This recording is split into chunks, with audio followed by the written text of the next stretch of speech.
Amigos, muy buenas noches, amigas, bienvenidos, bienvenidas a Economía Social. Qué gusto me da que nos podamos encontrar en este canal, el mejor canal de YouTube, el canal del maestro Julio Hernández y de toda la tripulación. Juan Manuel Ramírez está al mando, Yared Arciniega por ahí en la producción, en la redacción, en el diseño de todos los materiales gráficos, gracias a ambos. Y yo soy Claudia Villegas, directora de la revista Fortuna, ya colaboradora y parte de la tripulación de Astillero. Me da muchísimo gusto saludarlos. ¿Y de qué creen que vamos a hablar?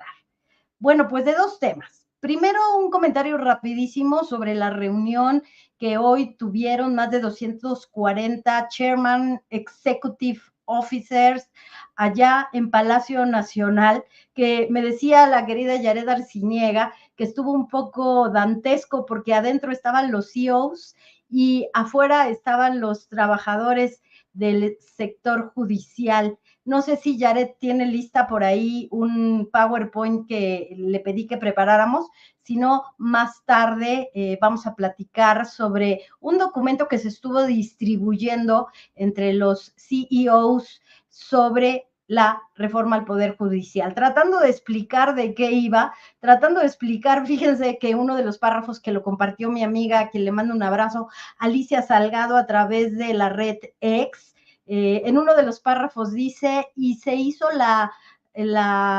insaculación a través de una especie de lotería comúnmente llamada tómbola, así lo pusieron. Y bueno, pues ya me imagino la cara de los empresarios, de los inversionistas, pero hoy se anuncian 20,000 millones de dólares nada más para abrir boca, pero sí, muchas interpretaciones en torno a esa reunión, en torno a la renegociación del Tratado de Libre Comercio, en torno a la reforma al Poder Judicial y en torno a lo que significa Pemex y CFE y en torno al tema que vamos a platicar hoy, instituciones y desarrollo, qué dicen y qué no dicen los nuevos premios Nobel de Economía 2024. Y para hablar sobre ese tema, amigos, ya está con nosotros conectado, muy formal, muy puntual, el maestro Luis Monroy Gómez. Ya nos dirá, ¿maestro o doctor, Luis? Yo creo que eres Doctor, doctor. Doctor, doctor. sí, yo sabía que eras doctor. Luis Monroy Gómez, él es investigador en la Universidad de Massachusetts. Él es economista, él es catedrático allá en Estados Unidos, en esta región de Amherst. Y querido doctor, te has caracterizado en estas horas, en estos días, por ser el mexicano que mejor y más ha leído a los premios Nobel de Economía, a Acemoglu, Johnson y Robinson, no solamente con este libro que en tono de broma decíamos, Luis, que yo he leído pues nada más el de por qué fracasan las naciones y que me pasó en mis comentarios un poco como el chiste de Pepito de, pues mire, de fenicios, de egipcios, de romanos, no sé, pero fíjense que de tal pueblo sí sé, así me pasó a mí porque es el libro que había leído, pero cuéntanos sobre el trabajo de estos tres investigadores, pero sobre todo, doctor, cuéntanos por qué es importante y relevante en este momento entender el trabajo y que no solamente las instituciones son el INAI o la Comisión Federal de Competencia, sino que es un concepto mucho más elaborado y que sí nos permite abundar en por qué los países fracasan, por qué las rentas aumentan o bajan, por qué hay países pobres o países ricos, querido doctor Luis Monroy. Gracias por estar aquí. No, hombre, muchas gracias a ti, Claudia. Un saludo a todo tu auditorio también, en la nochecita allá en México. Eh, Como bien mencionas, el premio a Acemoglu, Johnson y Robinson está motivado por su trabajo, lo que se refiere al papel que juegan las instituciones y su relación con el proceso de desarrollo económico. Eh, para eso, como bien señalas, vale la pena señalar, bueno, ¿a qué nos referimos los economistas cuando hablamos de instituciones? La forma más sencilla de explicarlo es, las instituciones son las reglas del juego. Y como todos los juegos, sabemos que hay reglas escritas y hay reglas no escritas. Las escritas son las instituciones formales, mientras que las no escritas les llamamos las instituciones informales, ¿no? O sea, las normas que sin saber, o sea, sin saber que están en un reglamento, todos tratamos de seguir, ¿no? Y una institución, en términos generales, pues es algo que trata de normar cómo nos comportamos en las distintas interacciones entre distintos seres humanos en una sociedad, en las distintas esferas de una sociedad, ¿no? Entonces, las instituciones son las reglas que seguimos cuando nos relacionamos, digamos, cuando conocemos a alguien, cómo lo saludamos o cómo la saludamos. Son las reglas, por ejemplo, en el mundo de los negocios, cómo se firma un contrato, eso es la parte, o cómo se establece un contrato, los requerimientos que tiene que tener, esas son las instituciones formales, pero el hecho, por ejemplo, de anunciar públicamente un monto de inversión, pues no es necesariamente algo que esté regulado en la ley, pero es una costumbre, ¿no? Entonces, las instituciones informales también son conocidas como las costumbres o las normas sociales, ¿no? Entonces, Gracias, Luis. Sí, sí, adelante. lo que hacen estos investigadores es, ok, ¿cómo eso, que sabemos que está en todos lados, afecta a los procesos de desarrollo, ¿no? Y el libro que mencionas, el de ¿Por qué fracasan las naciones? Quizás fue el libro más famoso de ellos en español, pero es un libro, digamos, que fue escrito a la mitad de lo que es su agenda de investigación sobre este tema. Ese libro es de casi hace 10 años.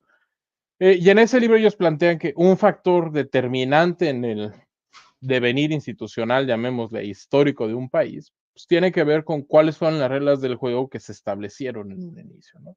Y ellos en particular hablan de el momento en que, por ejemplo, llegaron los conquistadores a no solo América Latina, sino a todas las regiones que fueron conquistadas del mundo.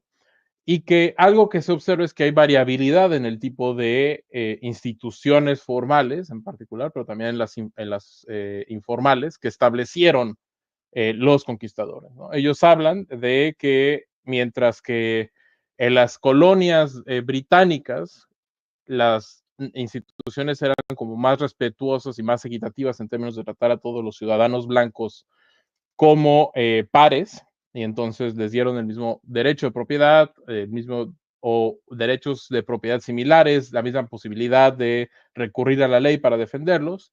En las colonias británicas no fue así, ¿no? Sino que fueron colonias en donde buena parte de los recursos se trasladó o se extraía, digamos, de la población indígena hacia la mano de la élite, ya sea la élite colonial en un principio, y de ahí ya se iba a la metrópoli.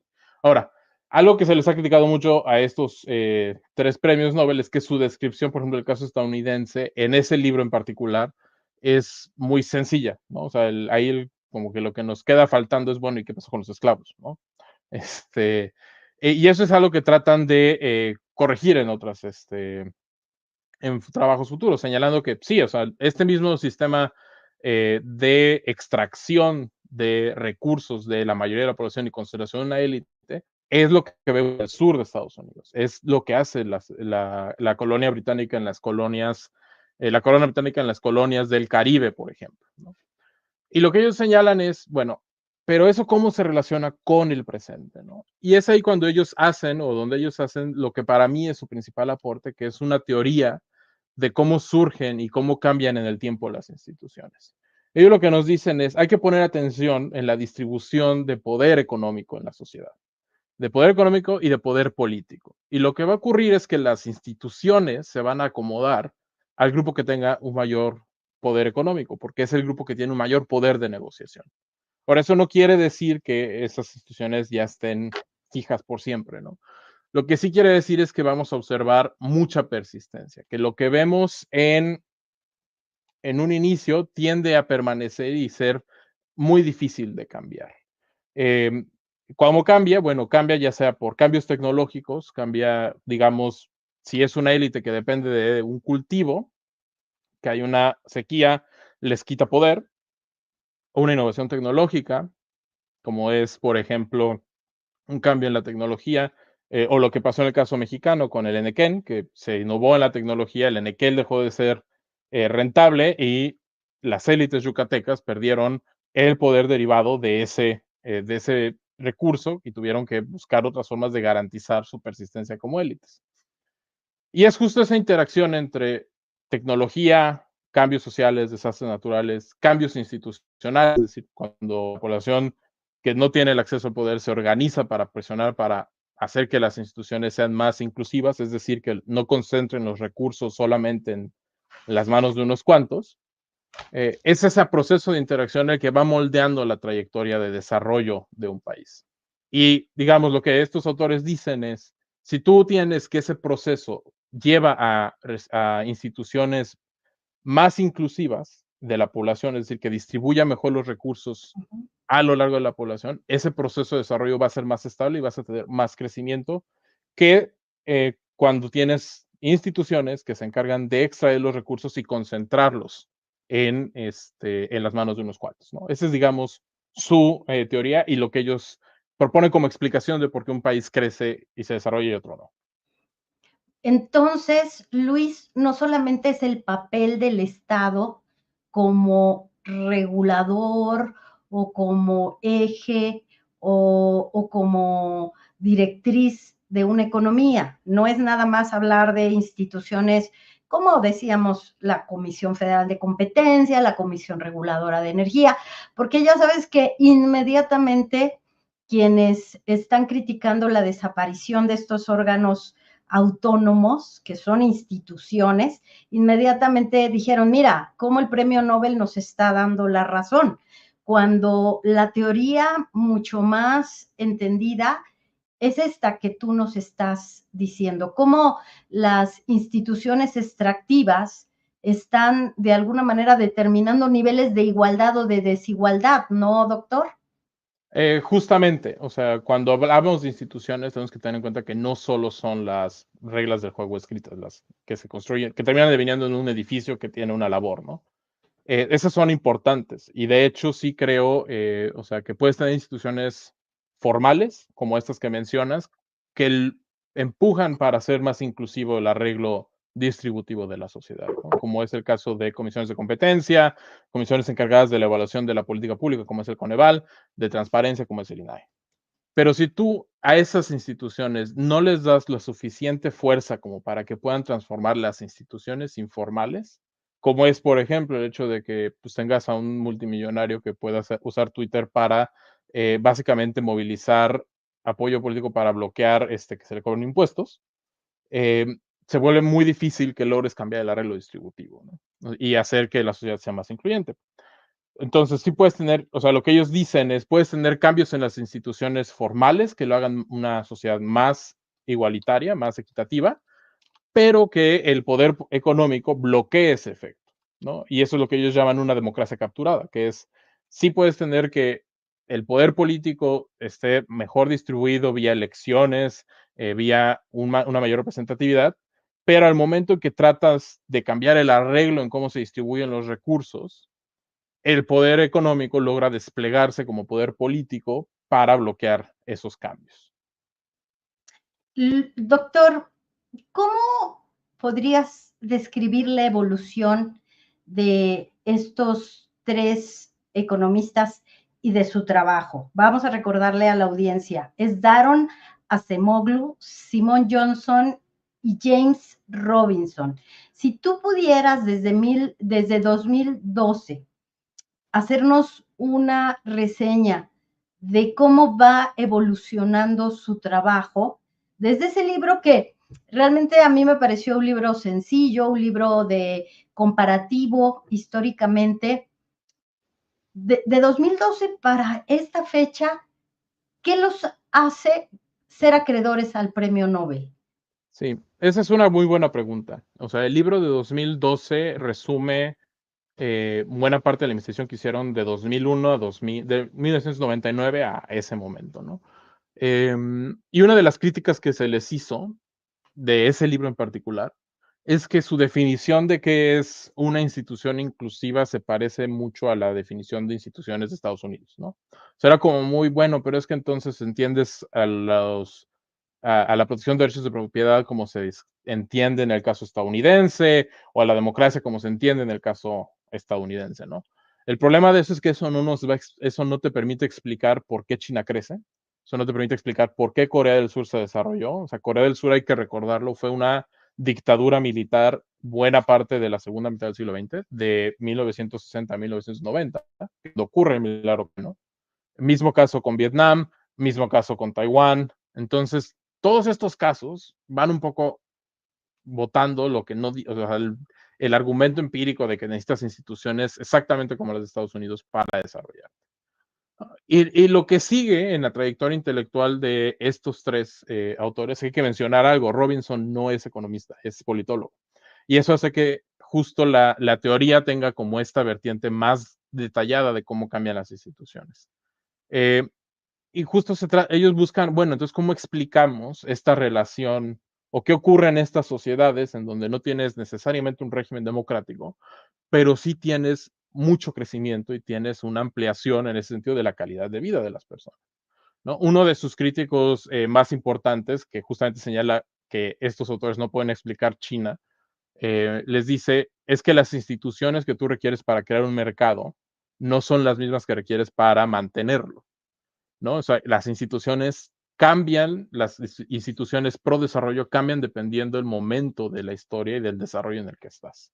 Entonces ellos en parte empiezan a indagar en ese sentido, sobre todo para entender cómo es la relación entre sociedad y Estado, porque lo que ellos dicen, el Estado nos da orden en las interacciones, pero demasiado orden se vuelve autoritarismo. Pero si no tiene suficiente orden, si el Estado está completamente ausente, no va a haber interacciones económicas y no va a haber crecimiento. Entonces, eso los lleva a su segundo libro, que se llama, eso es de Robinson y Acemoglu nada más, que se llama El corredor estrecho, porque dicen que ese es o sea, la ruta al desarrollo es un equilibrio muy frágil entre suficiente Estado como para garantizar que todas las personas puedan beneficiarse del proceso de desarrollo y que todas tengan la posibilidad de influir en él, pero no tanto como para que ahogue a la sociedad en la extracción de renta, ¿no? Y en la concentración de los ingresos en las manos de unos pocos.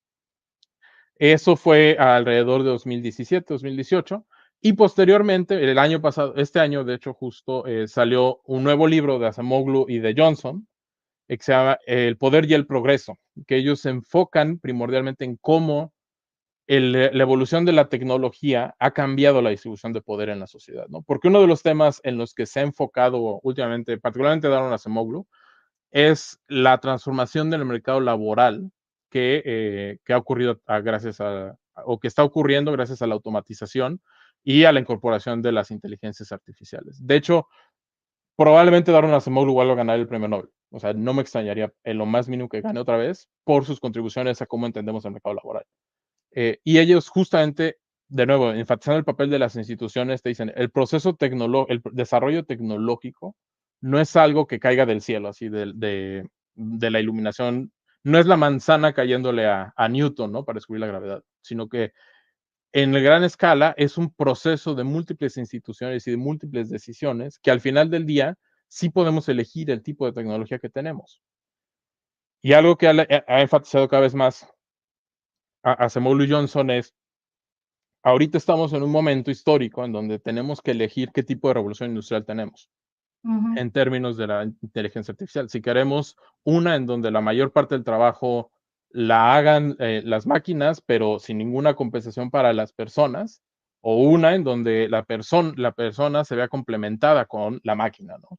Él tiene un artículo reciente de hace un par de años sobre, por ejemplo, los efectos del código fiscal y los procesos de automatización en Estados Unidos, ¿no? Y lo que él encuentra es que el desbalance entre lo que le cobras de impuestos al capital y al trabajo hace que quieras reemplazar más trabajadores de los que es óptimo. Entonces tienes que compensar grabando más a los procesos de automatización para que sea un proceso más balanceado. Doctor Luis Monroy, tengo que decirle a todos los amigos que nos acompañan y que voy a saludar a algunos, porque no sabes qué audiencia tan interesante tenemos. Está María Gutiérrez ya con nosotros, Jorge Báez, Mario Muñoz, María Vadillo, Jesús Licea, está fotografía, gracias por estar aquí. Tengo que decirles a todos, no solo a los que mencioné, que eres autor de un gran libro que tenemos que leer, que se llama Por una cancha pareja, igualdad de oportunidades para lograr un México más justo. en donde eres coautor con Roberto Vélez Grajales. En este libro, que lo presentaste no hace mucho, ¿verdad, doctor? Es de la Fundación Espinosa Iglesias. Sí, el libro salió hace ya casi un año, pero hemos estado presentándolo un buen rato, digamos, de distintas sedes. Gracias, Luis, para recomendar, porque el doctor Luis sabe mucho de este tema de desigualdad. Quería preguntarte, Luis, el tema del trabajo de Douglas North.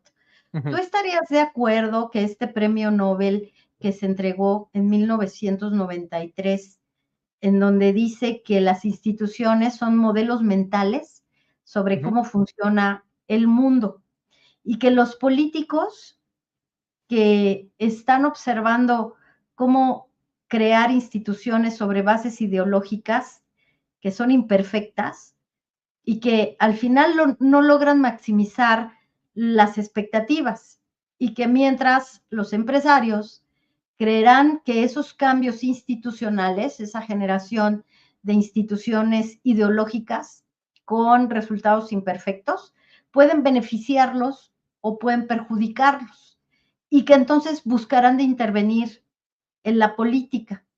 Yo quiero preguntarte qué tanto se inspiran estos economistas en el trabajo de este economista que recibe el premio Nobel después de la década perdida en América Latina, cuando se le vuelve a pedir a América Latina que regrese a la disciplina, a la apertura comercial, a tantas cosas que se nos tienen prohibido cuando estamos en una crisis, doctor.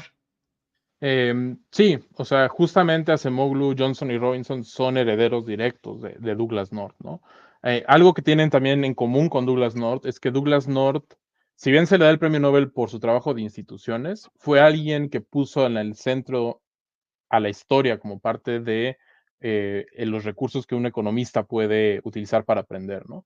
Y eso es algo que también hacen Acemoglu, Johnson y Robinson, ¿no? O sea, como bien mencionas en sus libros, uno va a encontrar no solo fórmulas, o bueno, en los libros no hay fórmulas, pero la explicación de la teoría, sino que uno va a encontrar Teoría. cómo esa teoría sirve para explicar momentos históricos, ¿no? Entonces sí, o sea, hay una línea directa de Douglas North a este trío de autores. Yo creo que un poco lo que hacen estos autores es, de la cita que haces de North, explicar la mecánica de cómo es esa interacción entre sociedad civil, Estado, empresarios y sindicatos también, y los otros miembros de la sociedad, ¿no? O sea, justamente es explicar cómo es la distribución de poder y cómo son las negociaciones y la creación de coaliciones lo que determina qué instituciones ahora sí que salen de ese proceso.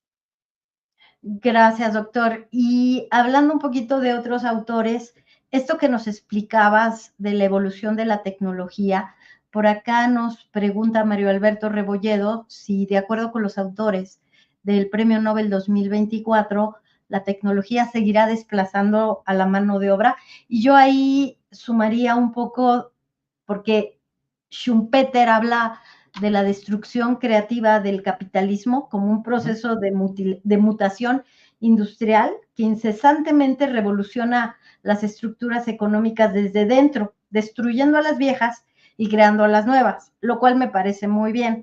Si hay instituciones generativas y no solo extractivas, y si la evolución tecnológica tiene también como prioridad el bienestar de las personas.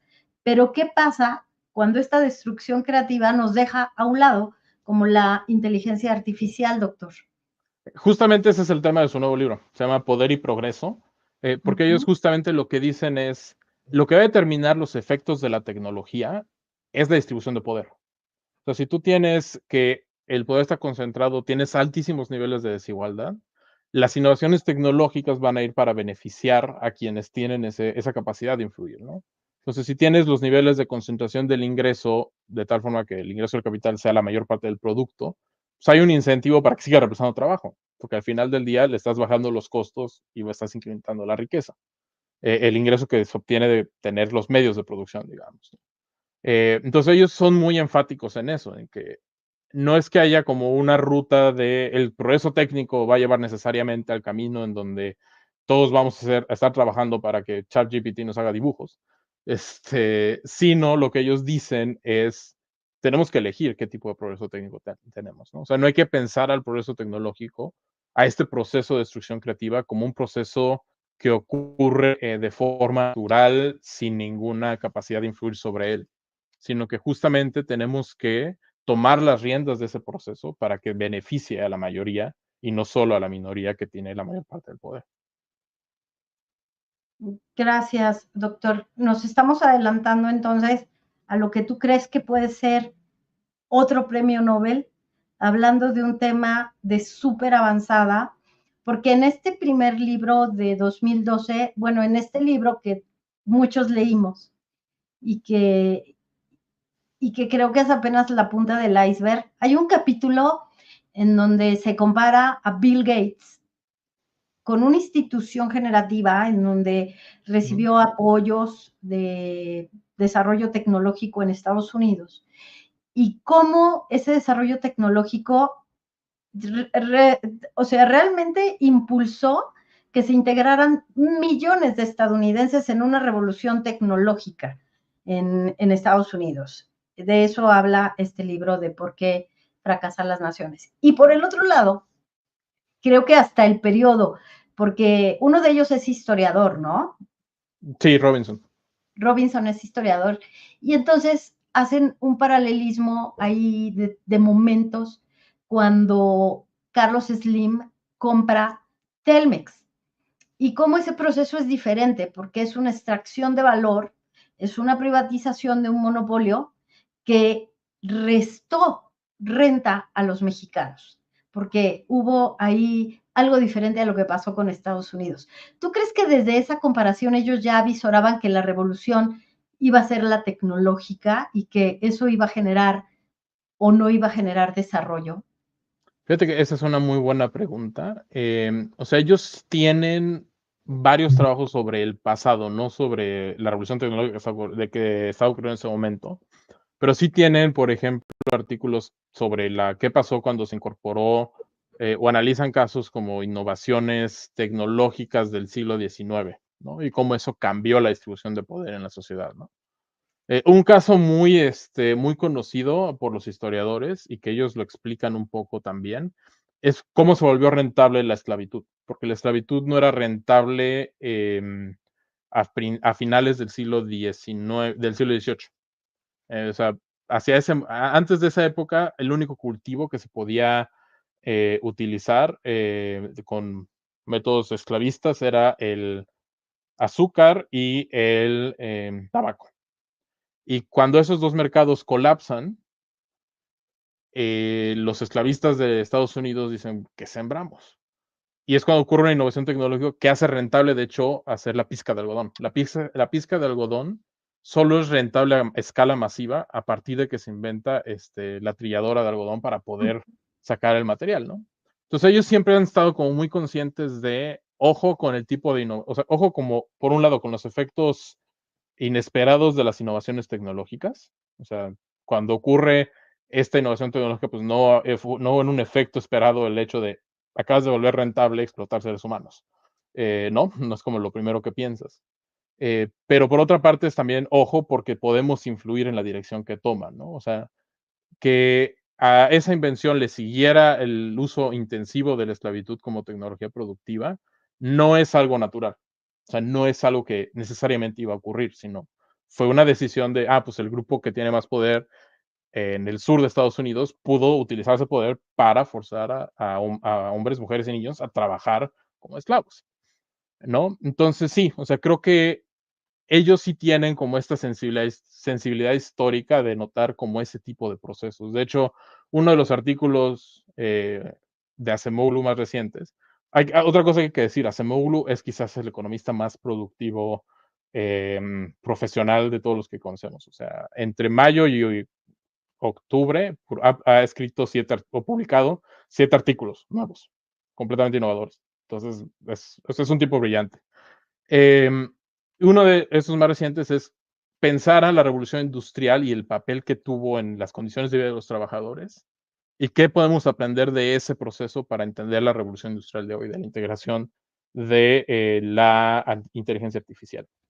Y cómo, y él ha sido muy vocal en tenemos que regular a las compañías que se dedican a esto, tenemos que pensar cómo hacemos esa transición a ese nuevo tipo de tecnologías, si no queremos estos escenarios terribles de la revolución industrial en donde tenías los cielos contaminados y la gente viviendo en condiciones de miseria y trabajando casi 20 horas al día, sí, o sea, si queremos evitar el equivalente moderno de eso, ¿no? O sea, sí tenemos que tomarnos en serio el papel de cómo lo regulamos y qué dirección le queremos dar al progreso tecnológico. Luis, ¿será que Acemoglu está escribiendo de manera tan acelerada porque los cambios están siendo muy acelerados? De pronto tenemos Nvidia haciendo una explosión total en los mercados de valores, cambiando las valuaciones de las empresas. Tenemos el mundo de las criptomonedas también pidiendo que se regulen, que se busque una manera mucho más equitativa. Tenemos todo el asunto del cambio climático, pidiendo también que haya mesura.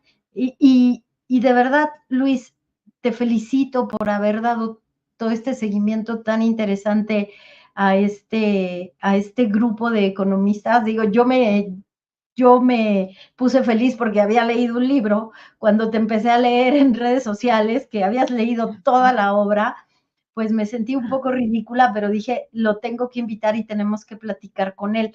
Oye, yo no puedo dejar de plantearte una de las preguntas de Miguel Tena, Ujú. que nos está diciendo, entonces, Andrés Manuel López Obrador es un visionario, Lula es un visionario.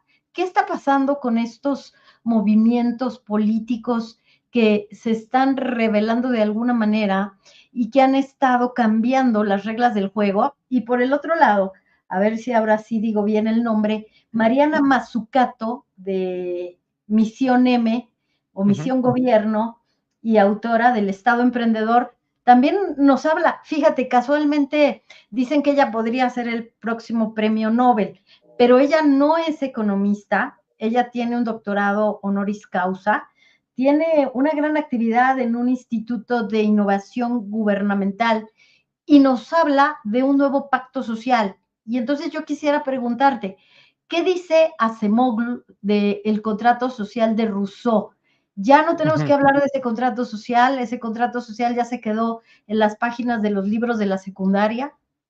No, o sea, de hecho, él es alguien que dice, o sea, sí tenemos que pensar en el contrato social, pero ser realistas en el sentido de que no todos llegamos con el mismo poder a esas negociaciones de cómo se define el contrato social, ¿no? Algo que sí plantean ellos en su trabajo es, o sea, tenemos que ser muy conscientes de que no se tiene la igualdad de poder en un inicio, que se plantean las instituciones, pero sí se pueden construir coaliciones entre personas que tienen intereses similares, ¿no? Y es a través de esa formación de coaliciones que se logran hacer transformaciones institucionales, ¿no? Y en ese sentido, o sea, creo que podemos ver, por un lado, que hay transformaciones que vuelven más inclusivos ciertos mercados. Podemos pensar en los cambios en la regulación del mercado laboral, pero que a la vez están justamente haciendo lo que no queremos que ocurra, que es concentrar el poder, ¿no? Que es lo que ha ocurrido con el proceso de concentración de poder asociado a varias de las reformas que han tenido lugar recientemente y que también tiene una cara en la propuesta de destruir los órganos autónomos. Entonces, hay por un lado procesos de concentración de poder que no necesariamente van a estar aparejados con una sociedad más inclusiva, y por otro, cambios que en el corto plazo sí nos están dando como resultado una sociedad más inclusiva, ¿no? O sea, creo que o sea, sí hay cambios institucionales en México que a mí que me preocupan en ese sentido, en términos de pensar cómo se están conformando la distribución de poder eh, en la conformación de las instituciones. eh, y hay cambios positivos como son los que han ocurrido en el mercado laboral, ¿no? O sea, sí es es un balance que creo que desafortunadamente lo que nos muestra la historia y nos muestra ese tipo de análisis es que no necesariamente necesitamos actualmente una sociedad que concentre más el poder en el ejecutivo para garantizar que los frutos del desarrollo que necesitamos que ocurra se distribuyan de forma equitativa, ¿no? O sea, eso es un poco también lo que hablamos en el libro que mencionas de por una cancha pareja. O sea, ahí lo que nosotros usamos es algo teórico que es para explicar que en México lo que tuve, y lo hace también Diego Castañeda Garza en Desiguales, un libro también sobre historia económica de México, que tú puedes explicar el desarrollo de México como un proceso en donde la élite mantiene instituciones extractivas desde el momento en que se ocurre la conquista española. Cuando ocurre la independencia, esas instituciones no cambian. Las élites criollas deciden independizarse porque ven que va a haber cambios en las instituciones formales de España que les van a quitar poder.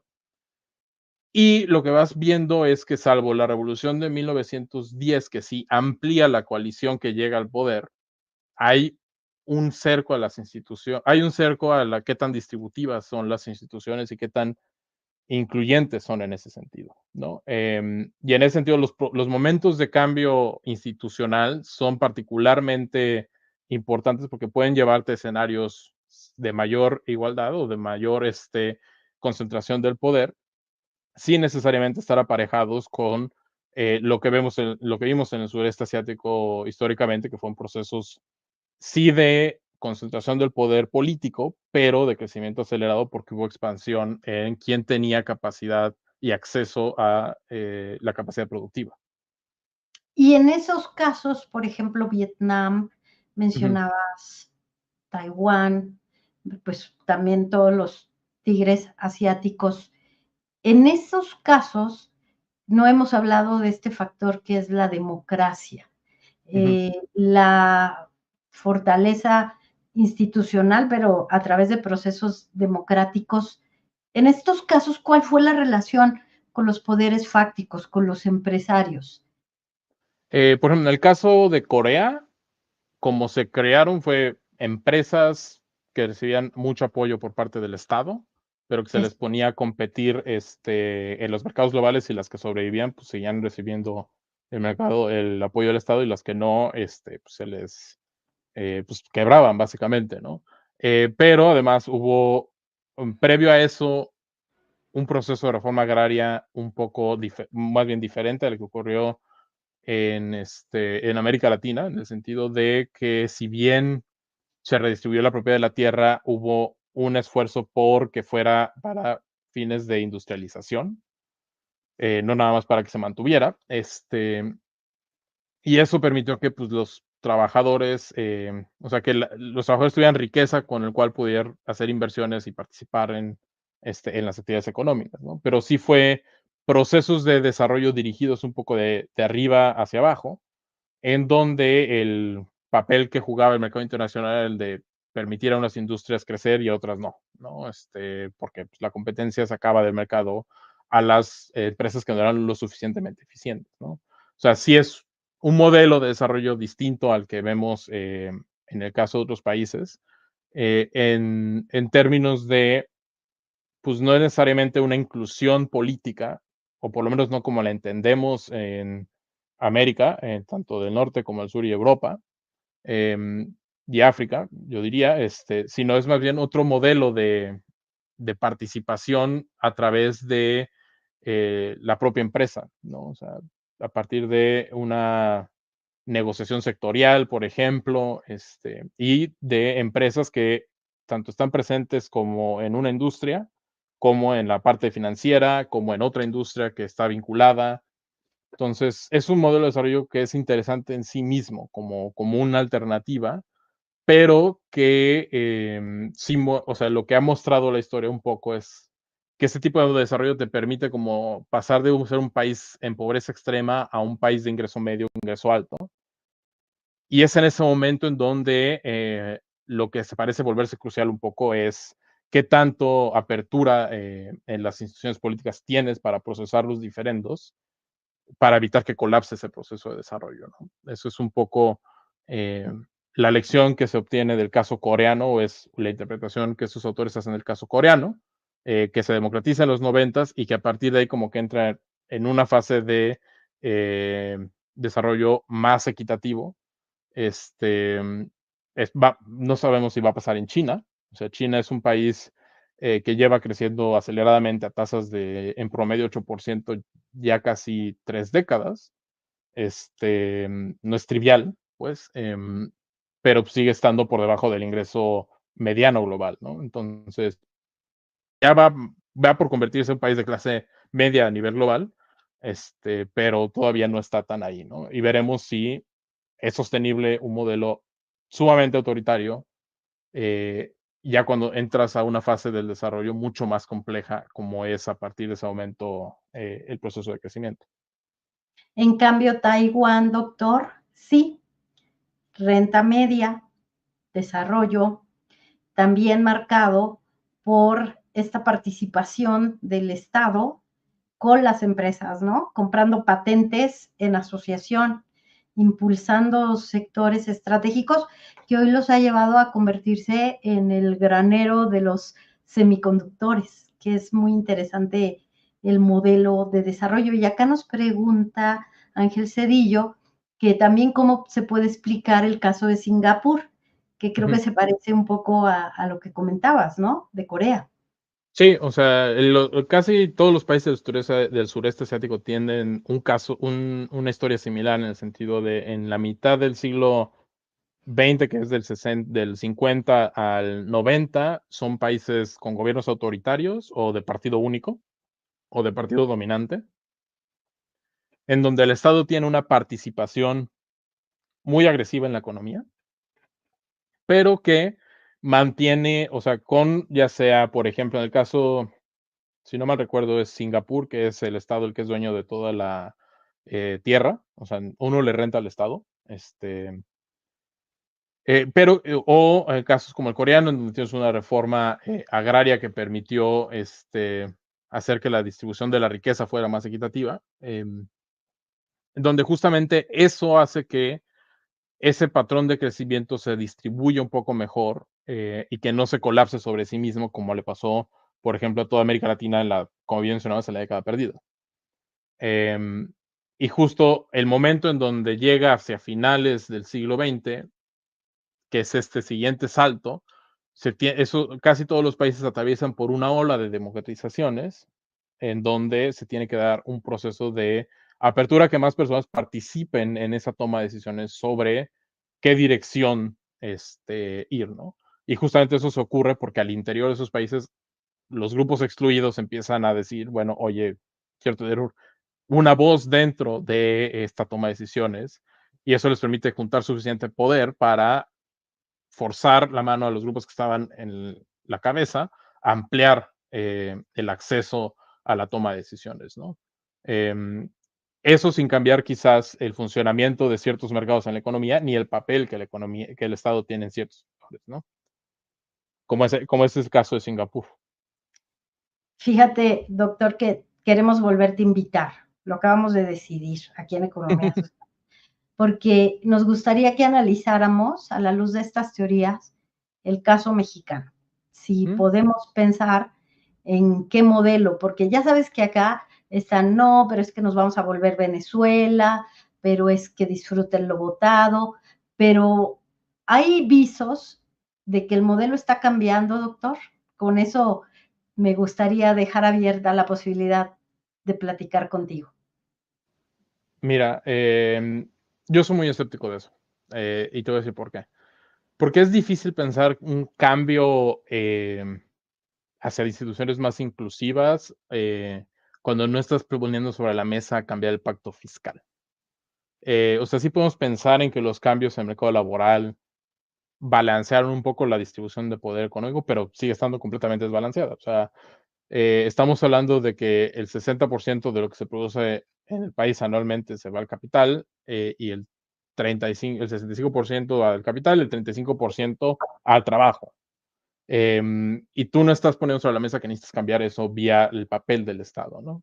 Entonces, para mí eso me suena a que o sea, que la coalición que es la élite sigue siendo un poco la misma y lo que ha cambiado es los nombres, ¿no? O sea, eso es algo que señalaba a principios del siglo XX Vilfredo Pareto, que siempre hay una élite, lo que cambia es quién está en la élite, ¿no? pero, y eso todo eso un poco dicen, si las instituciones favorecen a quien está en esa élite, lo que vas a ver es eso, que hay persistencia institucional, pero no cambios sustanciales en el arreglo de cómo se distribuye los recursos, ¿no? Y justo eh, estas instituciones formales que se crearon, que ampliaban el acceso en ciertas áreas y que va a desaparecer, aunado a que no hay un escenario en donde se plantee seriamente cambiar cómo se contribuye al fondo público, que es básicamente el acuerdo fiscal, me hace pensar que pues, no se avisara un cambio, digamos,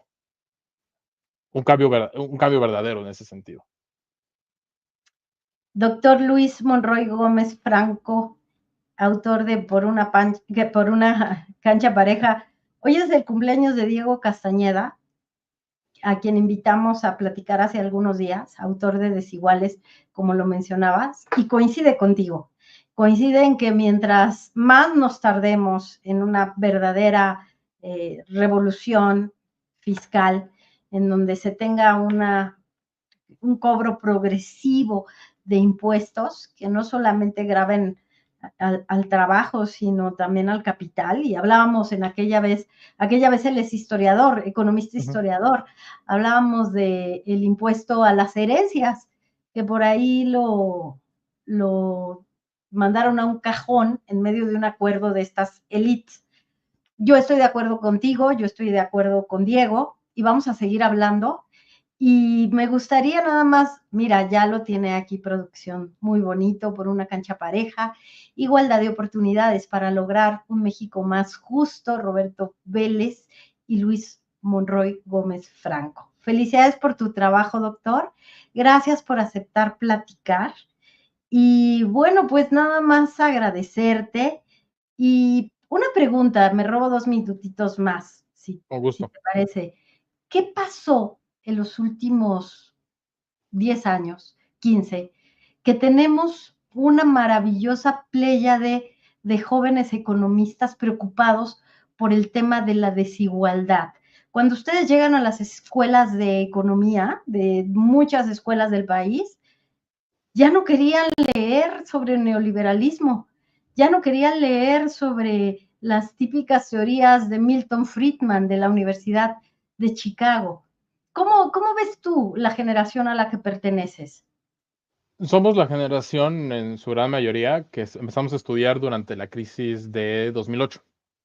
Y fue, o sea, nos tocó ver que todas estas promesas que se hicieron en los 90 y 2000 de, sí, no, tú no te tienes que preocupar, si tú entras a la escuela, vas a ganar lo suficiente para poder tener una familia, tener casa propia. O sea, un poco, a mí como me gusta describir a los millennials, que somos la generación un poco de la que hablas, somos a la generación a las que nos prometieron muchas cosas y al final nos dijeron que no había forma. Y a la vez estamos viendo que pues eso en realidad no es para todos, sino que sí hay como quien se ha beneficiado sistemáticamente del arreglo institucional, ¿no? Entonces, una preocupación es ¿por qué? ¿No? Yo creo que eso en buena parte explica por qué o sea, una parte sustancial de nosotros decidió enfocarse en estudiar las desigualdades, ya sea en el largo plazo como Diego, la desigualdad de oportunidades, que es mi caso, la parte de los impuestos, como es el caso de Carlos Brown. Entonces, para mí es eso, o sea, nos tocó vivir esa convulsión del capitalismo global y que fue un golpe de realidad en donde se nos dijo, pues todo esto que te prometimos no se va a cumplir. Luis, pues vamos a ponernos el objetivo de reunirlos a todos estos economistas jóvenes millennials, porque vale la pena seguir escarbando para impulsar un verdadero cambio, para que no regrese este arreglo institucional, porque a propósito de este premio Nobel 2024 que tú tienes tan estudiado, creo que tenemos que seguir alzando la voz y señalando y reconociendo lo bueno, pero sobre todo señalando lo que hace falta, querido doctor Luis Monroy Gómez Franco, profesor de la Universidad de Massachusetts. Gracias por tu trabajo, por tu calidez y por compartir todas tus lecturas que nos han servido muchísimo esta noche acá en Economía Social, querido Luis. No, hombre, gracias a ti, Claudia, por la invitación y por la invitación de regresar. Espero que a tu auditorio también le haya pasado igual de bien que nosotros, y un gusto y un placer. Muchísimas gracias, Luis. Antes de que te Ujú. vayas, te quiero dar algunos comentarios que son bien bonitos, que nos dicen, te felicitan muchísimo, dicen que eres un gran economista, dicen que te agradecen muchísimo. Fíjate, María Gutiérrez dice, la política fiscal en México actualmente es regresiva. Pagan más ICR los que menos ganan y los tiburones como Slim, Larrea, Salinas Pliego, ¿pagan una bicoca o no pagan? Laura Urquieta Ortega nos dice, maestra Claudia Villegas, excelente programa y su invitado excelente, aprendo mucho y me facilita mucho entender. Y dice que Chacho, que mientras estas instituciones sean corruptas, ningún programa económico funcionará. Pero fíjate, Luis, doctor, como ya vimos, pues son estos acuerdos, son estas coaliciones, y te agradecemos muchísimo que nos hayas explicado todo este campo semántico que forma parte de este conocimiento que tienes y que analizas. Ángel Cedillo te dice, muchas gracias, doctor Luis, y te agradecen, querido No, doctor. Gracias por estar aquí y pues te guardo porque hay muchos comentarios. no, pues muchas gracias y no hay mejor comentario que ese que ayuda a entender para un maestro, ¿no? Entonces yo feliz. Muchas gracias, querido Luis Monroy Gómez Franco. Hasta la próxima. Hasta la próxima. Amigos, pues, ¿qué les pareció esta conversación? La verdad es que está increíble todo lo que sabe este joven doctor y ya me emocioné. Los voy a invitar a todos los millennials, doctores que estudiaron en la época de Felipe Calderón, sabían que algo no estaba bien, trataron de buscar, pero ya saben, dice el señor Carlos Slim, oigan, ya no hablen de desigualdad, eso no está bien. Entonces, bueno, pues aquí la respuesta y la vamos a seguir teniendo aquí en Economía Social. Juan Manuel Ramírez, productor de lujo, Yared Arciniega, muchísimas gracias. Vamos a seguir platicando. Hay una nueva reporte del Fondo Monetario Internacional, está ajustando los pronósticos para México, está recortando estimaciones de crecimiento, la carta que se distribuyó entre los empresarios. Hay mucho nerviosismo todavía. Entonces, aquí en Economía Social lo vamos a seguir analizando. Muchísimas gracias a quienes nos ven en diferido. No se olviden, por favor, notificaciones para que les avisen. Me han dicho que a veces no nos encuentran. Vayan ustedes a los videos en vivo. Ahí estamos martes y jueves, no, martes y viernes a las 8 de la noche aquí en el canal de Julio Hernández. Si lo quieren ver en diferido, siempre estamos ahí. Lo pueden ver y compartir y analizar. Y si quieren y tienen preguntas después para que sigamos en contacto, nos las guardan y seguimos platicando. Gracias, Juan Manuel. Pasen una excelente noche. Hasta la próxima. Yo soy Claudia Villegas, Economía Social, Revista Fortuna.